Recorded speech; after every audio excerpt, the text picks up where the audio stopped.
मणिपुर के टकराव को क्यों कहा जाता है नस्लीय संघर्ष? उत्तर पूर्वी क्षेत्र में 77% घटनाओं की है जड़। क्या है इसके पीछे के कारण? नमस्कार, मैं ऋषभ शर्मा और आप देख रहे हैं आचरण न्यूज का खास कार्यक्रम जिसका नाम है आज का मुद्दा मेरे साथ।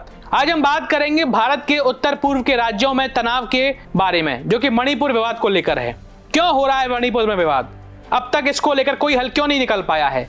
जानिए पूरा मामला। 3 मई 2023 को उत्तर पूर्वी भारत के एक राज्य मणिपुर में गंभीर जातीय हिंसा हुई। इस हिंसा ने न केवल मणिपुर बल्कि पूरे उत्तर भारत पूर्व क्षेत्र को हिलाकर रख दिया।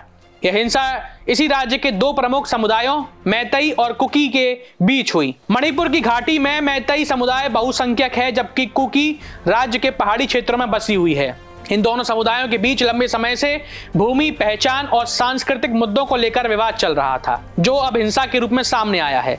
यह संघर्ष इतनी तेजी से बढ़ रहा कि केंद्रीय गृह मंत्रालय को इसे जातीय संघर्ष के रूप में परिभाषित करना पड़ा। मणिपुर में बढ़ते उग्रवाद और जातीय संघर्ष ने पूरे उत्तर पूर्वी भारत में अस्थिरता का खतरा पैदा कर दिया है। गृह मंत्रालय की रिपोर्ट के मुताबिक 2023 में उत्तर पूर्वी क्षेत्र में हुई कुल हिंसा के 77% मामले मणिपुर से थे।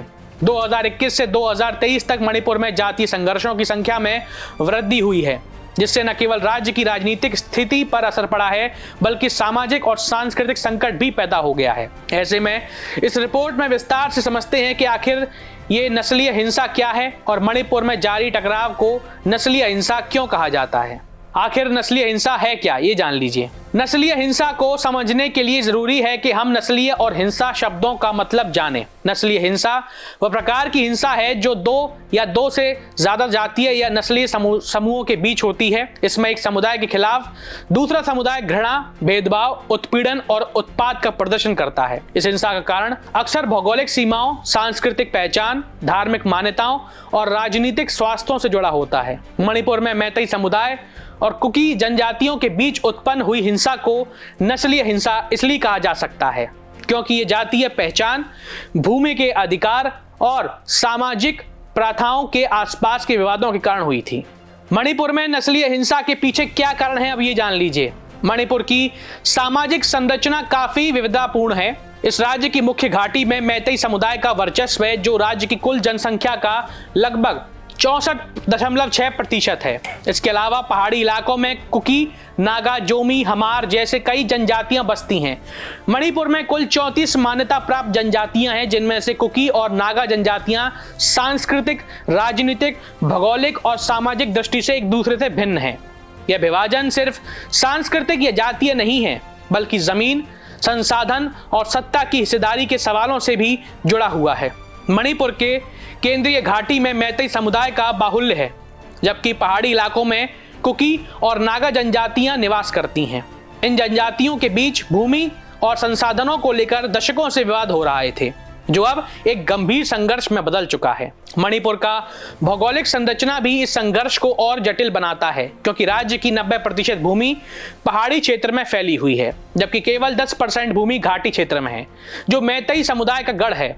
मणिपुर में जातीय हिंसा का एक अन्य पहलू भी है, वह है राज्य सरकार द्वारा ही दी जाने वाली विशेष पहचानी गई जनजातियां यानी कि एसटी की सूची में मैतेई समुदाय को शामिल करने का मुद्दा है। यह मुद्दा विशेष रूप से 2023 में गंभीर हुआ, जब मैतेई समुदाय ने अपनी सुरक्षा और आरक्षण के लिए सरकारी नीति में बदलाव की मांग करी। इसका विरोध कुकी और नागा जनजातियों ने किया, जो इस कदम को अपनी सांस्कृतिक और राजनीतिक पहचान के लिए खतरा मानते हैं। मणिपुर में जारी टकराव को नस्लीय हिंसा क्यों कहा गया है, ये जान लीजिए। मणिपुर में हुई 2023 से शुरू जातीय हिंसा ने पूरे राज्य को जकड़ लिया था।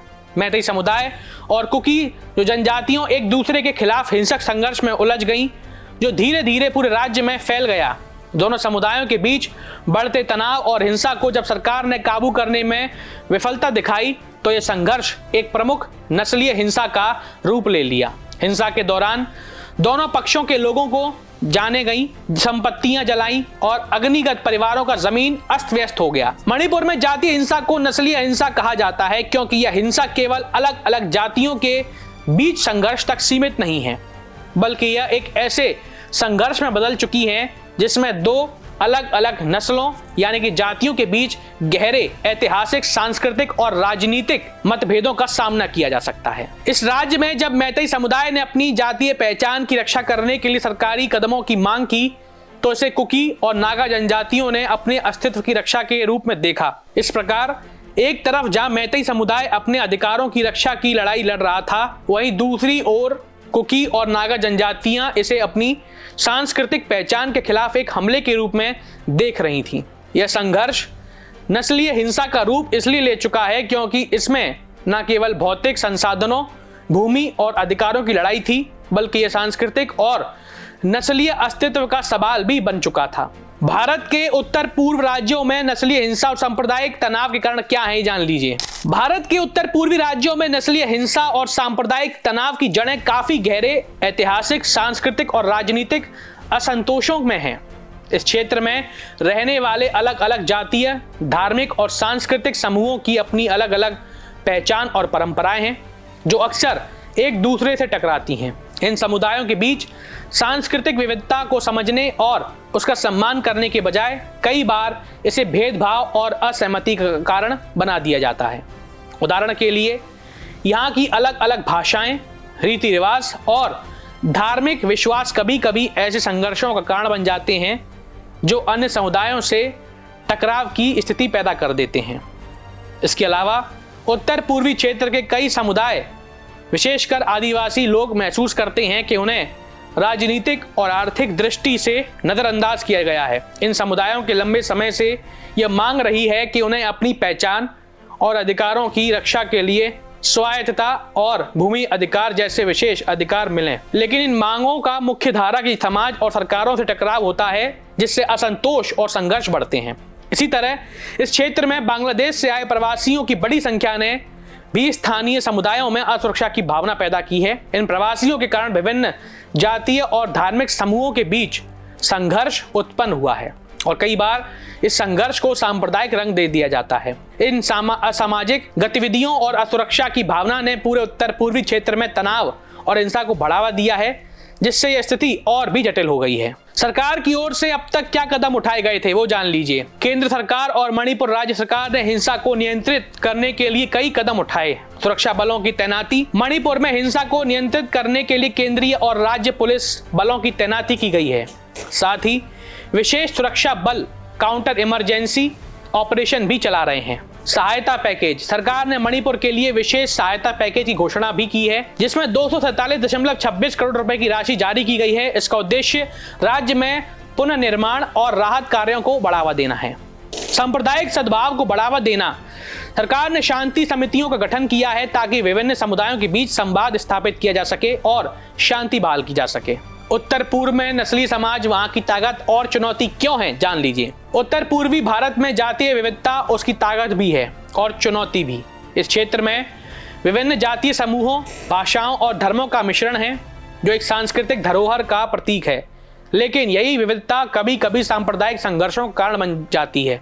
अगर इस विविधता को सही तरीके से प्रबंधित किया जाए तो यह एक ताकत बन सकती है। लेकिन जब तक सभी समुदायों को समान अधिकार नहीं मिलते और सरकार की नीतियां समावेशी नहीं होती, यह चुनौती के रूप में सामने आती हैं। आज के लिए बस इतना ही। अब देखना यह होगा कि मणिपुर कभी शांत होगा भी या नहीं, या सरकार क्या प्रयास करेगी जिससे इस तरह के विवाद ना हो। बहरहाल ये तो वक्त ही बताएगा। आपको आज का मुद्दा कैसा लगा हमें साझा कीजिए, या आपके मन में भी कोई मुद्दा हो तो मैं बताइए, मैं उसे आपके सामने लेकर आऊँगा। चलिए अब मैं आपसे विदा लेता हूँ। बहुत बहुत धन्यवाद।